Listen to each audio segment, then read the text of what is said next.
आजकल घर में काफी चहल पहल थी। जिसे देखो किसी न किसी काम में लगा हुआ था। ड्राइंग रूम में बैठे हुए पुष्कर जी और विद्या जी बैठकर अपनी बेटे की शादी की बातें कर ही रहे थे कि तभी उनकी बेटी चेतना उनके पास आई और खुशी से चहकते हुए बोली, पापा, मैं भाई की शादी में पूरे 5,000 का लहंगा खरीदूंगी। आखिर मेरे भैया की शादी है, लगना चाहिए ना कि मैं दूल्हे की बहन हूँ। बेटे की बात सुनकर पुष्कर जी मुस्कुराते हुए बोले, हाँ हाँ, क्यों नहीं, मेरी बेटी किसी से कम नहीं लगना चाहिए।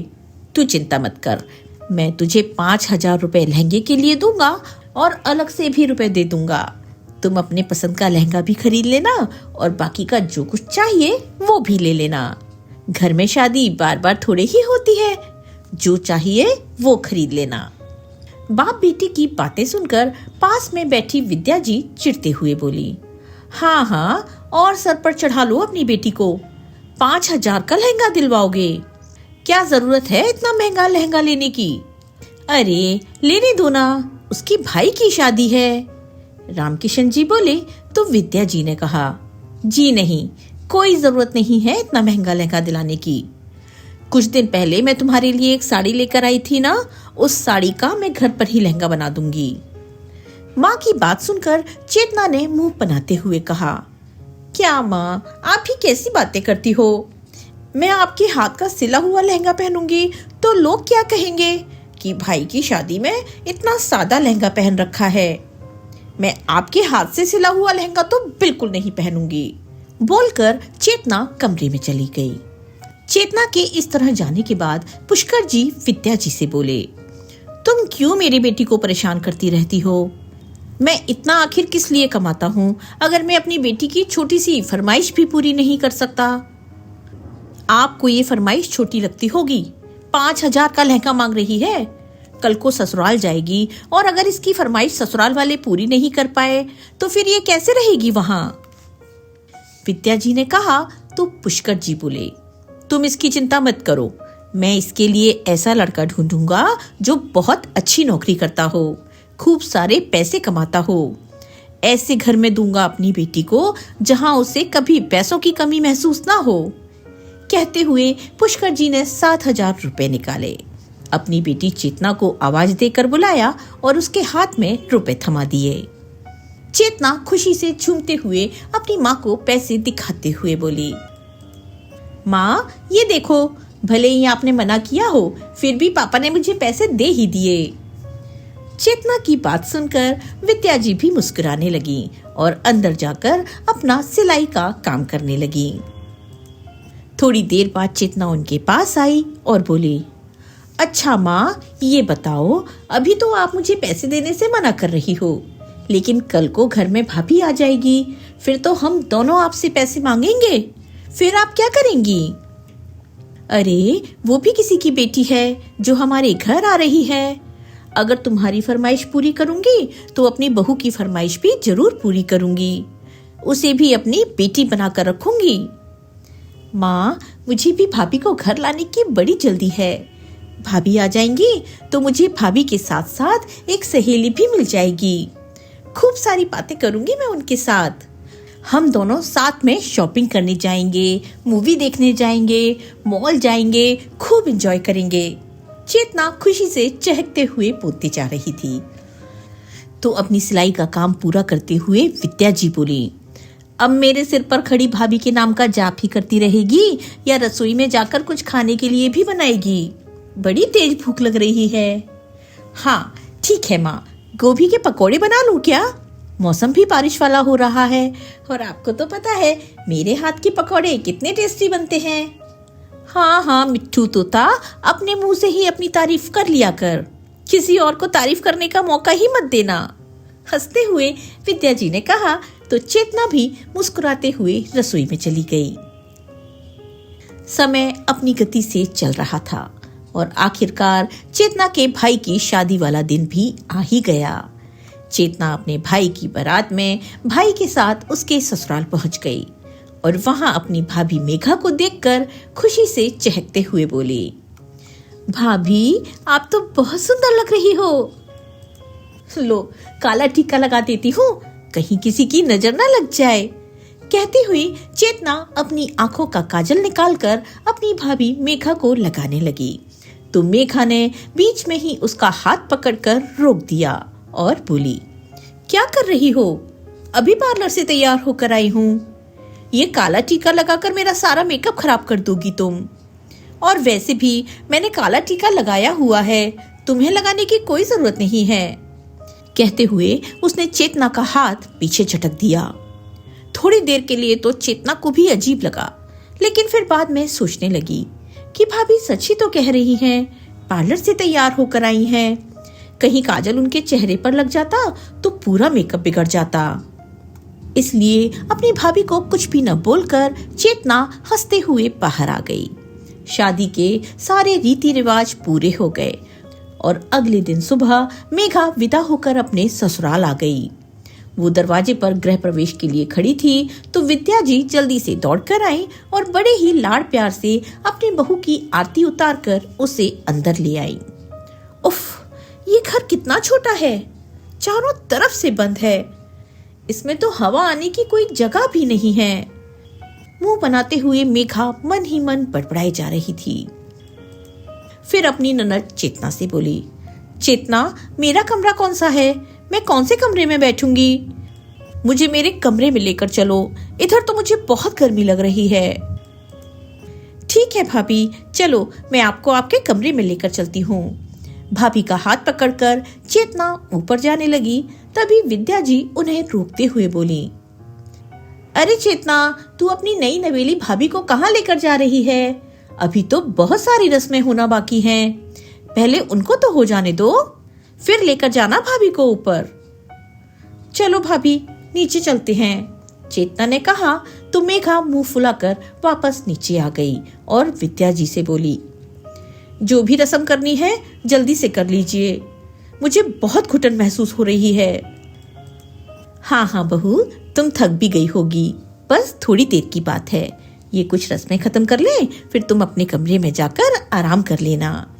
कहते हुए विद्या जी ने आगे की रस्में शुरू की और जल्दी जल्दी उन्हें पूरी करने लगी। थोड़ी देर में सारी रस्म हो जाने के बाद चेतना अपनी भाभी को लेकर छत पर चली गई। छत पर बने कमरे में पहुंचते ही मेघा चारों तरफ देखने लगी और बोली, क्या इस कमरे में एसी नहीं है? मैं इतनी गर्मी में कैसे रहूंगी? तुम्हारे घर में कहीं भी एसी नहीं है क्या? नहीं भाभी, मेरे घर में क्या, यहाँ तो पूरे गांव में किसी के यहाँ भी चले जाओ, आपको कहीं भी एसी नहीं मिलेगी। यहाँ पर किसी के भी घर में एसी नहीं है, सबके इधर पंखे ही चलते हैं, किसी एक दो घर में कूलर मिल जाएंगे बस। इतना सुनते ही मेघा अपने सर के पल्लू को पीछे फेंकते हुए बोली, मैं भी कहाँ आकर फंस गई, एक तो ये घर इतना छोटा है, ऊपर से इस घर में कोई व्यवस्था भी नहीं है, इतनी गर्मी है और घर में एक एसी भी नहीं है। अपनी भाभी को उसके कमरे में छोड़कर चेतना नीचे आ गई। शाम को मेघा अपने पति पुनीत से बोली, पुनीत, मेरे कमरे में एसी लगवा देना, बहुत गर्मी है तुम्हारे घर में, मैं इतनी गर्मी में नहीं रह सकती। तुम्हें पता है, मेरे मम्मी पापा ने सिर्फ मेरे लिए घर में एसी लगवाया था, मुझे एसी में रहने की आदत है। मेघा की परेशानी सुनकर उसके पति पुनीत ने हाँ में सिर हिला दिया और अभी के लिए एडजस्ट करने के लिए कहकर सो गया। अगले दिन सुबह होते ही पुनीत अपनी माँ से बोला, माँ, मेघा को यहाँ बहुत घुटन महसूस हो रही है, उसके लिए एक एसी लगवानी होगी। तो विद्या जी बोली, बेटा, अभी अभी हमने शादी में इतने सारे पैसे खर्च किए हैं, बहू के जेवर बनवाने में भी बहुत सारे पैसे खर्च हो गए, 2-4 महीने रुक जाओ, उसके बाद जब पैसे इकट्ठे हो जाएंगे तो तुम एसी खरीद लेना। तुम्हें तो अपने घर की परिस्थितियों का पता ही है बेटा, तुमसे कुछ भी छुपा तो नहीं है। विद्या जी ने अपने बेटे को समझाते हुए कहा तो पुनीत बोला, क्या माँ, अब मैं मेघा से किस मुंह से मना करूंगा? क्या कहूंगा कि मैं इस घर में उसके लिए एक एसी भी नहीं खरीद सकता। छत पर खड़ी मेघा दोनों माँ बेटे की बातें सुनकर सीधी अपने कमरे में गई और जाकर अपनी माँ के पास फोन किया और बोली, माँ, इस घर में एक एसी भी नहीं है, सासू माँ से खरीदने के लिए कहा तो उन्होंने मना कर दिया। आपने मेरी शादी गांव में कर दी। अब बताओ मैं इतनी गर्मी में कैसे रहूंगी? मेरा तो यहाँ बहुत दम घुटता है। मेघा की बात सुनते ही उसकी माँ ने कहा, बेटा तुम चिंता मत करो, अपने घर वापस आ जाओ। तुम्हारी माँ अभी जिंदा है, वो तुम्हें ऐसी गर्मी में बिल्कुल नहीं रहने देगी। मैंने अपनी बेटी की शादी गांव में जरूर की है, लेकिन इसका मतलब ये नहीं कि तुम्हारे ससुराल वाले तुझे गांव की गंवार ही समझ लेंगे। पीछे खड़े पुनीत ने मेघा और उसकी माँ की सारी बातें सुन ली। उसने जल्दी से मेघा के हाथ से फोन लिया और बोला, अरे मम्मी जी, मेघा को उधर बुलाने की कोई जरूरत नहीं है। मैं आज ही उसके लिए एसी खरीद लाता हूँ, आप चिंता मत कीजिए। इतना कहकर पुनीत ने फोन काट दिया और तुरंत मेघा के लिए एसी खरीदने चल पड़ा। नीचे आया तो उसकी बहन चेतना ने कहा, भैया कहीं जा रहे हो क्या? हाँ, मैं पास के शहर में एसी खरीदने जा रहा हूँ, पर आपकी तो अभी तक सैलरी भी नहीं आई है। कोई बात नहीं, मैं अपने दोस्तों से उधार ले लूंगा। इतना कहकर मोटरसाइकिल लेकर पुनीत पास के ही शहर में एसी खरीदने के लिए चला गया। पीछे खड़े उसके माता पिता उसे देखते रह गए। थोड़ी देर बाद पुनीत एसी लेकर आया और सीधा छत पर चला गया। तो आंगन में बैठे पुष्कर जी सोचने लगे कि बहू को आए हुए एक दिन भी नहीं हुआ है और बेटे के रंग ढंग अभी से बदलने शुरू हो गए। उसने हमसे पूछना भी जरूरी नहीं समझा और जाकर एसी ले आया। खैर, अभी पुष्कर जी ने कुछ भी कहना ठीक नहीं समझा और वो चुपचाप अपना काम करते रहे। इसी तरह से पूरा 1 महीना निकल गया, लेकिन इस 1 महीने में मेघा ने घर का एक भी काम नहीं किया। ज्यादातर समय वो अपने कमरे में एसी चलाकर बैठी रहती और फोन पर कुछ ना कुछ करती रहती। ना तो घर में वो किसी से बातें करती और ना ही किसी काम धाम में हाथ बटाती। जैसे ही उसे ये लगता कि नीचे रसोई में खाना बन गया है, वैसे ही नीचे आती और अपना खाना अपने कमरे में ले जाकर खा लेती। पुनीत भी उससे कुछ नहीं कहता। पूरा दिन अपनी पत्नी के आगे पीछे डार्लिंग डार्लिंग करते हुए घूमता फिरता।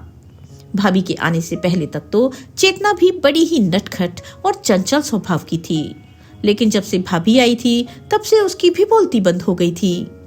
अपनी माँ को पूरा पूरा दिन काम करते हुए देखती तो वो अपनी माँ के साथ घर के सभी कामों में हाथ बटाने लगी। एक दिन चेतना के पिता पुष्कर जी ने कहा, विद्या, बहू को घर में आए हुए 1 महीना होने को आया है, लेकिन उसने अभी तक पूरी रसोई ठीक से देखी भी नहीं है कि कौन सी चीज कहाँ रखी है। अब घर में बहू आ गई है तो अपनी रसोई बहू को सौंप दो। क्या अब भी तुम पूरा दिन रसोई में ही रहोगी? आप ठीक कहते हो जी, आज मैं बहू से बात करके देखती हूँ। शाम को विद्या जी बहू से बोली, बहू आज से रसोई का काम तुम ही संभालना, मैं बाकी के काम देख लिया करूंगी। तुम्हारी ननद चेतना रसोई में तुम्हारी मदद कर दिया करेगी। सास की बात सुनते ही मेघा चिल्लाते हुए बोली, क्या माँ जी, मैं रसोई में काम करूंगी और वो भी इतनी गर्मी में? मैंने अपने घर में एक रोटी तक नहीं बनाई और इधर मैं 5-5 लोगों का खाना बनाऊंगी। तुम्हारा दिमाग तो ठीक है ना? मैं इतनी गर्मी में किसी के लिए खाना नहीं बनाने वाली। देख रही हो मेरे हाथों के नाखूनों को, अभी मायके से नेल एक्सटेंशन करवा कर आई हूँ। रोटियां बनाने में मेरे सारे नेल्स टूट जाएंगे। ये सुनकर विद्या जी का चेहरा उतर गया और वो चुप हो गईं। पर अपनी भाभी की ये अटपटी बात सुनकर चेतना बोली, भाभी आपको पता नहीं था क्या कि ससुराल में जाकर काम भी करना पड़ेगा? तो इतने बड़े बड़े नेल एक्सटेंशन क्यों करवाए हैं आपने? इनको तो आपको काटना ही पड़ेगा। माँ की भी अब उम्र हो गई है और एक ना एक दिन मेरी भी शादी होगी और मैं भी अपने ससुराल चली जाऊंगी। तो फिर तो घर के काम धाम और रसोई आपको ही संभालना है, तो क्यों ना आप अभी से संभाल लें। अभी तो मैं भी हूँ आपकी मदद के लिए, तो आपके लिए भी अच्छा रहेगा। चेतना की बात सुनते ही मेघा गुस्से से बोली, बड़ी आई मुझे अच्छा बुरा बताने वाली। अपनी भाभी से बात करने की तमीज नहीं है और मुझे सिखाने की कोशिश कर रही है। आने दे तुम्हारे भैया को, आज बताती हूँ उन्हें तुम्हारी सारी करतूत।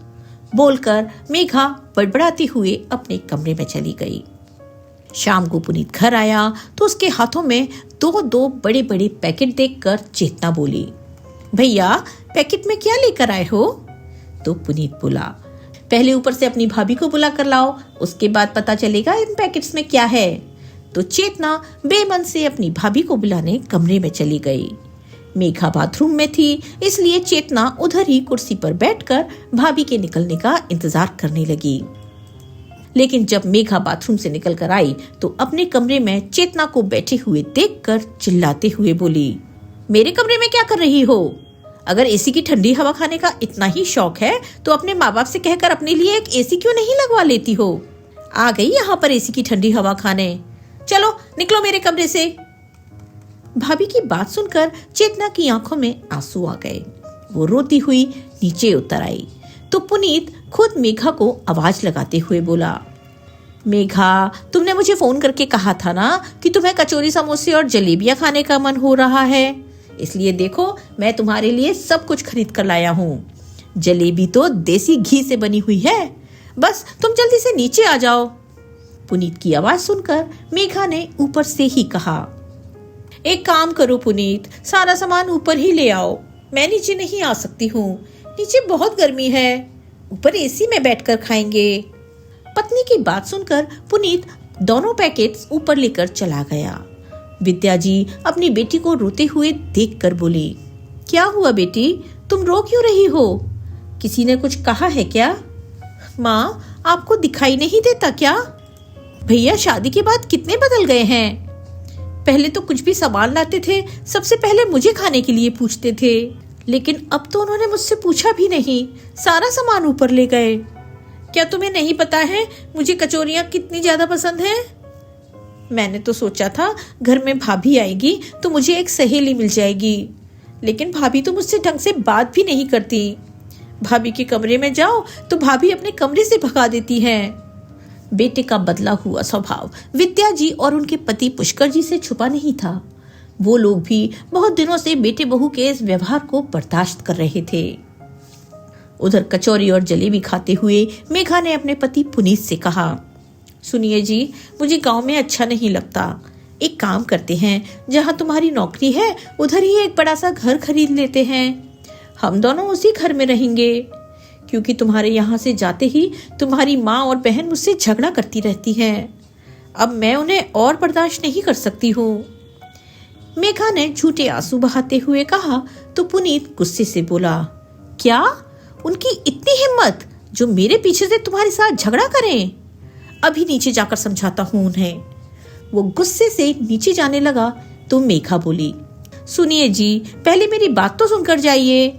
कल ही तुम्हारे पिताजी माँ से बात कर रहे थे कि चेतना की शादी के लिए उन्होंने एक रिश्ता देख रखा है, लड़का नौकरी कर रहा है, सब कुछ मिला करके शादी 10 लाख तक हो जाएगी। तो माँ ने कहा कि 10 लाख तो बहुत ज्यादा हैं, हम कहाँ से इतने सारे पैसे लाएंगे? तो पिताजी बोले, तुम चिंता क्यों कर रही हो विद्या, मैंने अपनी बेटी की शादी के लिए एफडी कर रखी थी, तुम शायद भूल गई हो। उस एफडी को शादी में तोड़वा देंगे और धूमधाम से अपनी बिटिया की शादी करेंगे। क्या पिताजी ने चेतना के नाम पर 10 लाख की एफडी कर रखी है और मुझे पता भी नहीं है? और नौकरी वाला लड़का देखने की क्या जरूरत है? कोई ऐसे ही नॉर्मल लड़का देखकर भी तो शादी की जा सकती है, ताकि पैसे भी बच जाए। मैं उन्हें इतने पैसे हरगिज नहीं लगाने दूंगा। कहते हुए पुनीत गुस्से में बड़बड़ाता हुआ नीचे ही आ रहा था कि तभी नीचे से उसकी माँ विद्या जी की आवाज आई, पुनीत बेटा जल्दी नीचे आओ, देखो तुम्हारे पिताजी को क्या हो गया है, कुछ बोल भी नहीं रहे हैं, जल्दी से उन्हें डॉक्टर के पास लेकर चलो। पुनीत नीचे आया तो देखा कि उसके पिताजी जमीन पर बेहोश पड़े हुए हैं। विद्या जी और चेतना उनके हाथ पांव मल रही थीं। उन्हें दिल का दौरा पड़ा था और अस्पताल ले जाने से पहले ही पुष्कर जी इस दुनिया को छोड़कर जा चुके थे। विद्या जी और चेतना का तो रो रो कर बुरा हाल था, लेकिन बहू की आंख से एक आंसू भी नहीं निकला। 13वीं होने के कुछ ही दिन बाद पुनीत और मेघा विद्या जी के पास आकर बोले, माँ मेघा ने चेतना के लिए एक लड़का देखा है, अगर उसे चेतना पसंद आ गई तो हम शादी की बात आगे बढ़ाएंगे। बेटे की बात सुनकर विद्या जी अचंभित होकर अपने बेटे बहू की तरफ देखने लगी और बोली, बेटा ये तुम कैसी बातें कर रहे हो? अभी तुम्हारे पिताजी को गए हुए 1 महीना भी नहीं हुआ है और तुम घर में शादी ब्याह की बात कर रहे हो। तभी उनकी बहू मेघा चिल्लाते हुए बोली, तो क्या करें, एक तो हम अपने बेटे बहू होने का फर्ज निभा रहे हैं, तुम्हारी बेटी की शादी की सारी जिम्मेदारी अपने कंधों पर ले रहे हैं। वो बूढ़ा तो तुम्हें और तुम्हारी बेटी को हमारे सर माथे छोड़कर चला गया। तुम्हें तो एहसान मानना चाहिए कि तुम्हारे बेटे बहू तुम्हारी बेटी की शादी के लिए इतना अच्छा रिश्ता लेकर आए हैं। और फिर अगर हम शादी नहीं करेंगे तो तुम कहाँ अपनी लड़की के लिए लड़का ढूंढने जाओगी? बहू की बात सुनकर विद्या जी ने कहा, तुम उसकी चिंता मत करो बहू, चेतना के पिताजी पहले ही उसके लिए एक लड़का देख कर गए हैं। हम उधर ही उसकी शादी पक्की कर देंगे। और इतने सारे पैसे कहाँ से आएंगे? उसका भी मेरे पास इंतजाम है, वो सब भी हो जाएगा। विद्या जी की बात सुनकर बेटे बहू उनके कमरे से तो चले गए, लेकिन बाहर जाकर मेघा अपने पति से बोली कि ये बुढ़िया हमें उन्हीं 10 लाख रुपए की धमकी दे रही है जिसके बारे में मैंने आपको बताया था, और उसी की अकड़ में वो हम दोनों से ऐसे बातें कर रही थी। मेघा की बात सुनकर पुनीत ने कहा, तुम चिंता मत करो मेघा, मैं वो 10 लाख रुपए चेतना की शादी में तो खर्च नहीं होने दूंगा। उन पैसों से तो हम अपने लिए घर ही खरीदेंगे। तभी मेघा मुंह बनाते हुए बोली, हाँ जी वो सब तो ठीक है, लेकिन अगर बुढ़िया से पैसे निकलवाने हैं तो हमें थोड़ा आराम से काम लेना होगा। हाँ तुम सही कह रही हो मेघा, अगर हम लड़ झगड़ कर माँ से पैसे मांगेंगे तो वो हमें हरगिज पैसे नहीं देंगी। उसके लिए माँ से मीठा बनना पड़ेगा और हम दोनों को ही उनके साथ अच्छा व्यवहार करना होगा। अगले दिन ही पुनीत अपनी माँ के पास जाकर बोला, माँ आप जहाँ कह रही हैं मैं उधर ही चेतना की शादी कर दूंगा। अगर घर बार और लड़का ठीक है तो मुझे क्या आपत्ति है, लेकिन उसके लिए पैसों का इंतजाम पहले से करके रखना पड़ेगा। अब आपके पास जो भी पैसे हैं मुझे दे दो ताकि मैं आगे की तैयारी कर सकूं। उसी दिन से उनकी बहू मेघा भी विद्या जी के आगे पीछे घूमने लगी। बेटे बहू के बदले हुए स्वभाव को देखकर विद्या जी को लगा कि शायद पिताजी के जाने की वजह से बेटे बहू के व्यवहार में बदलाव आ गया है और वो उन लोगों के धोखे में आ गई। पुनीत ने जब पेपर्स मांगे तो एफडी के कागज उन्होंने अपने बेटे को दे दिए। पेपर्स देखकर पुनीत और मेघा की खुशी का तो ठिकाना ही नहीं रहा। पुनीत ने एफडी को तोड़वाकर अपने अकाउंट में पैसे जमा कर दिए और चैन से अपना काम करने लगा। कुछ दिन बीत जाने के बाद विद्या जी बोली, बेटा क्या हुआ चेतना के रिश्ते के लिए? जहां तुम्हारे पिताजी ने चेतना के रिश्ते की बात की थी तुम उन लोगों के घर नहीं गए क्या? नहीं माँ, मैं अभी नहीं जा पाया, मुझे बहुत जरूरी काम है, मैं कल जाता हूँ। कहते कहते कई दिन बीत गए, लेकिन वो कल अभी तक नहीं आया था। जब भी विद्या जी शादी की बात आगे बढ़ाने के लिए कहती तो पुनीत कोई ना कोई बहाना करके टाल ही देता। एक दिन पुनीत के साथ घर में 2 व्यक्ति आए। पुनीत उनके साथ बैठकर कुछ बातचीत कर रहा था। तभी चेतना उन सबके लिए चाय नाश्ता लेकर आई। उसने देखा वो दोनों व्यक्ति कुछ कागजात पर दस्तखत करने के बाद पुनीत से हाथ मिलाकर बोल रहे थे, पुनीत जी अब ये घर मेरा हुआ और ये लीजिए सारे पैसे, जितने आपने कहे थे वो पूरे के पूरे दिए हैं आपको। आपके पास 10 दिन का समय है इस घर को खाली करने के लिए, तब तक आप इसे खाली कर देना। उसके बाद हम इसको तोड़वा कर अपने हिसाब से एक नया घर बनवाएंगे। उनकी सारी बातें चेतना ने सुन ली और वो चिल्लाते हुए कमरे में आई और बोली, क्या भैया तुमने माँ का घर बेच दिया? तुम ऐसा कैसे कर सकते हो? माँ बाबूजी के घर को बेच कैसे सकते हो? चेतना की आवाज सुनकर विद्या जी भी कमरे में आ गईं और घर बेचने की बात सुनकर दरवाजे पर ठगी सी खड़ी रह गईं। फिर थोड़ी हिम्मत करते हुए आगे बढ़कर बोली, बेटा अपनी ही माँ के साथ तुम इतना बड़ा धोखा कैसे कर सकते हो? घर बेचने से पहले तुमने मुझे एक बार बताया भी नहीं। क्या इस घर में मेरा कोई हिस्सा नहीं था जो तुमने मुझसे बिना पूछे ही इस घर को बेच दिया? ये सब देखकर बाहर से आए हुए दोनों लोग उठकर बाहर चले गए। उनके जाते ही पुनीत अंदर आया और चेतना के गाल पर एक जोरदार तमाचा जड़ते हुए बोला, तुम्हें किसने कहा था बीच में बोलने के लिए? विद्या जी अपने बेटे का ऐसा रूप देखकर दंग रह गईं और बोली, बेटा तुम्हें जरा भी शर्म नहीं आई अपनी बहन पर हाथ उठाते हुए? अरे माँ, आप लोगों को शर्म नहीं आती 4 लोगों के बीच में बोलते हुए? मैं जब बाहर वाले लोगों के साथ बात कर रहा था तो आपको बीच में बोलने की क्या जरूरत थी? कुछ तमीज और संस्कार तो है नहीं। बेटे की बात सुनकर विद्या जी ने कहा, लेकिन बेटा चेतना ने गलत ही क्या कहा है? तुमने उसके माता पिता का घर बेचा है तो क्या वो तुम्हें कुछ भी नहीं कह सकती? विद्या जी ने कहा तो पुनीत बोला, उसका इस घर में पूछने का कोई अधिकार नहीं है। मैं इस घर का बेटा हूँ, मैं इस घर के साथ कुछ भी करूँ, मेरी मर्जी है। तो विद्या जी बोली, बेटा मेरे जीते जी तुम मेरी बेटी और मेरे साथ ऐसा वैसा कुछ भी नहीं कर सकते हो। तो माँ को धक्का देते हुए पुनीत बोला, क्या कर लोगी तुम? मैंने घर बेच दिया और तुम माँ बेटी कुछ भी नहीं कर पाई। तुम लोगों के पैसे लेकर शहर में अपने लिए घर खरीद लिया, उसका भी तुम लोग कुछ कर पाई क्या? नहीं ना? क्या तुमने शहर में घर खरीद लिया और हमें बताया भी नहीं?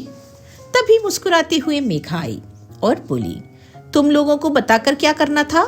हम दोनों ने अपने लिए शहर में घर खरीदा है, कुछ पैसे कम पड़ रहे थे तो इस घर को बेच दिया। अब हम अपने शहर के घर में आराम से रहेंगे, जहाँ सारी सुख सुविधाएं होंगी, किसी चीज की कोई कमी नहीं होगी। इस छोटे से घर में मेरा बड़ा दम घुटता था। और हाँ, तुम लोग ये उम्मीद मत करना कि हम अपने नए घर में तुम दोनों को लेकर जाएंगे। तुम दोनों अपना कहीं और रहने का इंतजाम देख लेना। बहू की बात सुनकर विद्या जी रोते हुए बोली, बहू तुम्हारे लिए घर छोटा होगा पर मेरे लिए तो पूरी जिंदगी भर की जमा पूंजी थी। तुम लोगों ने मेरे घर को बेचकर अपना घर खरीद लिया, ये तुमने अच्छा नहीं किया। अब हम कहाँ जाएंगे, क्या करेंगे? मेरी बसी बसाई घर गृहस्थी उजाड़ कर तुमने बहुत बुरा किया है बेटा। विद्या जी रोई जा रही थी। तभी मेघा ने कहा, माँ जी हमें अच्छी बुरी चीजें मत समझाओ, मैं इन सारी बातों को नहीं मानती हूँ। मैं तो बस आगे बढ़ना जानती हूँ, फिर उसके लिए चाहे मुझे कुछ भी क्यों ना करना पड़े। चेतना अभी तक खड़ी खड़ी रो रही थी। तभी मेघा उसके पास जाकर बोली, बड़ी आई थी नौकरी वाले लड़के से शादी करने वाली, अब आराम से बुढ़ापे तक अपनी माँ के साथ रहना। शादी करना तो दूर, कोई बिना छत के तुम्हें पसंद तक नहीं करेगा। तभी बाहर ट्रक रुकने की आवाज आई तो पुनीत फटाफट अपना घर का सारा सामान ट्रक में भरने लगा। तो विद्या जी रोते हुए बोली, बेटा तुमने ये ठीक नहीं किया। अब हम माँ बेटी कहाँ जाएंगे, क्या खाएंगे, कैसे अपना और अपनी बेटी का पेट भरूंगी मैं? हमें भी अपने साथ उसी घर में ले चलो। तभी मेघा उनके हाथ में एक कटोरा थमाते हुए बोली, लो माँ जी, इसको लेकर दोनों माँ बेटी सड़कों पर निकल जाना। पूरे दिन भर में इतना पैसा तो मिल ही जाएगा कि अपना और अपनी बेटी का पेट आराम से भर सको। अगर किसी दिन पेट न भरे तो मेरे दरवाजे पर भीख मांगने के लिए चली आना, मैं तुम्हें पेट भर खाना तो खिला ही दूंगी, साथ ही इसी बहाने बाहर से मेरा घर भी देख लोगी। बहू की बातें सुनकर विद्या जी फूट फूट कर रो पड़ी। अपनी माँ को इस तरह रोते हुए देखकर चेतना ने अपने आंसू पोंछे और अपनी भाभी से बोली, भाभी आज तुमने हमें घर से बेघर किया है, पर देखना एक दिन मैं तुमसे भी बड़ा घर बनाकर रहूंगी। आज तुम मेरी माँ को खून के आंसू रुला रही हो, एक दिन तुम भी मेरी माँ की तरह रोगी। आज मेरी माँ के पास घर नहीं है, किसी दिन ऐसा होगा कि तुम्हारे पास भी घर नहीं होगा। तो मेघा चिल्लाते हुए बोली, तुम्हारे कहने से कुछ नहीं होगा, फिलहाल तो तुम दोनों माँ बेटी रोड पर खड़ी हो। तुम क्या अपने लिए शहर में घर बनाओगी? पहले 10 दिन से पहले कोई जगह ढूंढो अपने लिए। ऐसा बोलकर मेघा अपने कमरे में से बाकी सामान लाई और पुनीत के साथ बाइक पर बैठकर अपने नए घर में रहने चली गई। घर के बाहर खड़ी हुई विद्या जी और चेतना भाई भाभी को जाते हुए देखते रह गए। अब ना तो उनके पास कोई घर था और ना ही कोई रिश्ता। आज पूरे 4 साल बीत चुके थे और इन 4 सालों में इतना कुछ बदल गया कि मेघा और पुनीत एक बड़े से बंगले के बाहर सिक्योरिटी वाले के सामने हाथ जोड़कर खड़े थे और कह रहे थे कि इस बंगले में रहने वाली मालकिन से उन्हें मिलना है। वो उन्हें बहुत अच्छे से जानते हैं, एक बार मुझे उनसे मिलने दो। तो एक सिक्योरिटी वाला अंदर गया और बोला कि मैडम आपसे बाहर 2 लोग मिलने आए हैं। तो घर की मालकिन सीसीटीवी कमरे में बाहर मिलने आए हुए लोगों को देखने लगी और देखते ही गुस्से से आग बबूला होते हुए बोली, जो लोग मुझसे मिलने आए हैं उनको धक्के मारकर घर से बाहर निकाल दो और कहना इस घर की मालकिन उन दोनों को नहीं जानती और दोबारा से मेरे घर के बाहर नहीं दिखने चाहिए दोनों।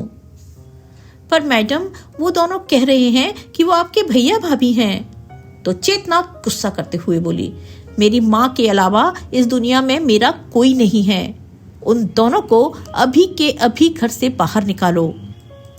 उधर विद्या जी जो कि झूले पर बैठी हुई थी, दरवाजे पर कुछ लोगों की आवाज सुनकर गेट के पास आईं। माँ, आपकी दवाई का समय हो गया है, दवा ले लीजिए। ये कहते हुए चेतना झूले की तरफ गई, लेकिन विद्या जी दिखाई नहीं दी। अपनी माँ को गेट के पास खड़ा देखकर चेतना भी उधर ही पहुंच गई। चेतना को सामने देखकर मेघा और पुनीत दौड़ते हुए उसके पास आए और बोले, प्लीज चेतना, हमारी मदद कर दो, हम बहुत मुसीबत में फंस गए हैं। तो चेतना सिक्योरिटी गार्ड से बोली, तुमने अभी तक इन लोगों को यहाँ से निकाला क्यों नहीं है? अभी तक ये लोग हमारे घर के दरवाजे पर खड़े होकर क्या कर रहे हैं? और तुम्हें हमारा पता किसने दिया? हमारे घर तक कैसे पहुंच गए तुम? तो मेघा गिड़गिड़ाते हुए बोली, चेतना, हमने जो किया उसी के कर्मों का फल हमें मिल रहा है। हम शहर में अपने घर में 1 साल भी सुकून से नहीं रह पाए। जिस बंदे ने हमें वो घर बेचा था, पता चला उसने हमारे साथ बहुत बड़ा धोखा कर दिया। उस घर को उसने 2 से 3 जगह बेच दिया था। कोर्ट ने हमें उस घर को खाली करने का आदेश दे दिया, क्योंकि एक घर के 3 मालिक हो ऐसा संभव नहीं था।